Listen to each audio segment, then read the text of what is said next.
Hello everyone, my name is Lazy Sonic and today we have another drawing of mine. You see, I drew up a Spider-Man drawing of what I would use as a Spider-Man suit if I were to make a Spider-Man show or something. And so, as you can see, there's a lot to look at here. Let's just break it down though. So, the mask is, mainly the eyes, sorry, is based off of the Todd McFarlane design. I'll show you here. I took this pose from one of his drawings. As you can see, the eyes are pretty similar, and that is because the Todd McFarlane eyes are probably my favorite of all time. I just like how huge they are and how like 90s aesthetic they are. I just really like them. Next up, the logo is pretty much just the most basic Spider-Man logo. The blue, so the comics are usually like black with blue highlights, and I really love that design. I think whenever Spider-Man's suit is red and black, it looks really nice, but I especially like the blue highlights. I think it just makes the whole suit come together really well.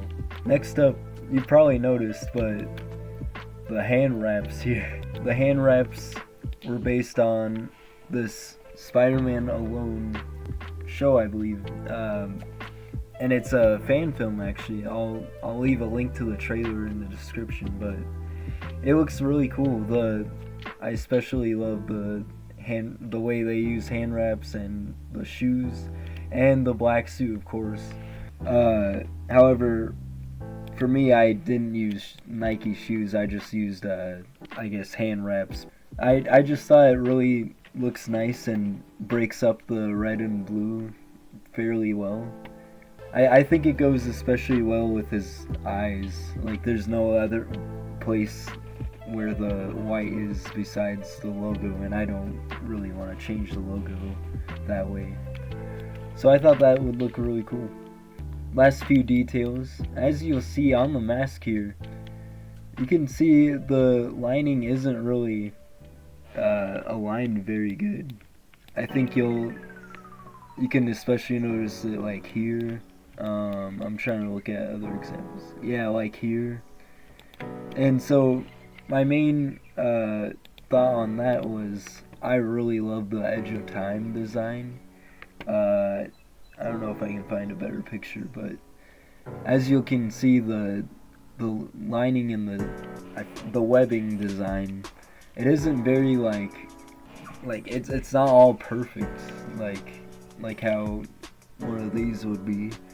And my reason for that would be I believe Peter or anyone would be able to sew a suit with the lining perfectly like that.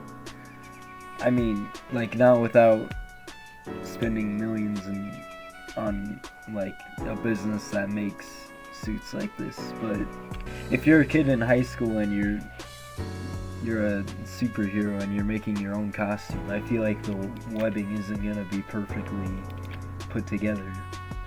So I think it looks really neat to have it like that, and I think it is a great homage to Edge of Time, whose suit was pretty cool that way. Last little details I have here is just I added a little bit of damage, and I just did that because I feel like on a day-to-day basis, when his suit gets damaged, I feel like maybe he'd repair it, like, or stitch new fabric underneath, but I feel like he's not gonna replace his suit every single day, you know. But hey, that's just my thoughts. This was really fun to draw. I'm really glad I put my creativity to work on a new Spider-Man suit, and I'm glad I got to break it down with you guys. So yeah, have a great day, guys. My name's Lazy Sonic, but most people just call me Lazy. And I'll see you in the next one. Peace.